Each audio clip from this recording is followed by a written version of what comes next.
അരീക്കോട് താഴത്തങ്ങാടി വലിയ ജുമാഅത്ത് പള്ളി മഹല്ല് ജമാഅത്ത് തക്രീം എന്ന പേരിൽ ആദരവും ഗ്രന്ഥപ്രകാശന ചടങ്ങും നടത്തി. ചടങ്ങ് പാണക്കാട് സയ്യിദ് സ്വാദിഖ് അലി ശിഹാബ് തങ്ങൾ ഉദ്ഘാടനം ചെയ്തു. മുഖ്യാതിഥിയായി സയ്യിദ് ഇബ്രാഹിം ഖലീലുൽ ബുഖാരി തങ്ങൾ പ്രാർത്ഥന നടത്തി. പൊന്നാനി വലിയ മക്തും തങ്ങൾ രചിച്ച മിൻഹാജ് എന്ന ഗ്രന്ഥത്തിന്റെ വ്യാഖ്യാനം രചിച്ച ഖാലി ഷെയ്ഖുന അബ്ദുറസാഖ് ബാക്കവിയെയും 39 വർഷം മഹല്ല് ജനറൽ സെക്രട്ടറിയായി സേവനം അനുഷ്ഠിച്ച് പ്രവർത്തിച്ച MP മുഹമ്മദ് ഹാജി എന്നിവരെയും ചടങ്ങിൽ ആദരിച്ചു. ചടങ്ങിന് മഹല്ല് general secretary KP Muhammad Ali Haji അധ്യക്ഷത വഹിച്ചു. ഇബ്രാഹിം സഖാഫി പുഴക്കാട്ടിരി മുഖ്യ പ്രഭാഷണം നടത്തി.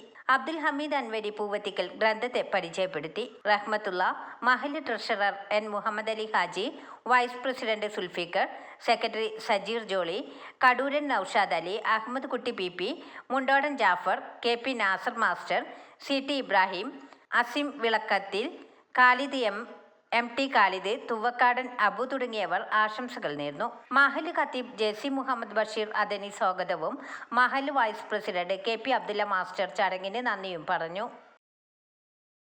ഒരു കാര്യം ഞാൻ പറയട്ടെ, കേരളത്തിൽ വല്ലാതില്ല. കേരളത്തിൽ നമ്മൾ തിരഞ്ഞെടുക്കപ്പെട്ട MLA-മാരിൽ അധികം കുറ്റകൃത്യങ്ങളിൽ ഇടപെടുന്നവർ ഇല്ല, മറ്റു സംസ്ഥാനങ്ങളിലാണ്. അപ്പൊ ഇങ്ങനെ എന്തുകൊണ്ട് വരുന്നു എന്നുള്ളത് കേരളത്തിൽ ആത്മീയമായിട്ടുള്ള ഒരു ശിക്ഷണം അതെല്ലാ മതവിഭാഗങ്ങൾക്കും ഉണ്ട് എന്നുള്ളത് കൊണ്ടാണ്. നമുക്ക് മുസ്ലിം സമൂഹത്തിന് ആത്മീയമായിട്ടുള്ള ശിക്ഷണം നമ്മുടെ മദ്രസ സമ്പ്രദായമുണ്ട്, ആത്മീയമായിട്ടുള്ള വിദ്യാഭ്യാസ കേന്ദ്രങ്ങൾ, ആത്മീയ വിദ്യാഭ്യാസം നേടുന്ന വിദ്യാർത്ഥികളും യുവാക്കളും യുവ പണ്ഡിതന്മാരും അതുപോലെ തന്നെ മഹനീയ പണ്ഡിതന്മാരുടെ സാന്നിധ്യവും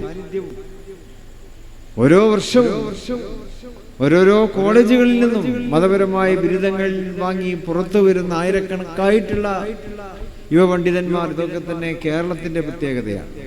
ഏറ്റവും പ്രധാനപ്പെട്ട ചടങ്ങ് നമ്മുടെ 40 കൊല്ലത്തോളം 39 കൊല്ലം ഈ മഹല്ലത്തിന്റെ മുദരിസും ഖാദിയുമായി സേവനം ചെയ്ത പ്രിയപ്പെട്ട അബ്ദുൾ റസാഖ് മുസ്ലിയാർ, ഇത്രയും നിസ്വാർത്ഥനായ പേരും പ്രശസ്തിയും ആഗ്രഹിക്കാത്ത പണ്ഡിതന്മാർ നന്നേ കുറവായിരിക്കും.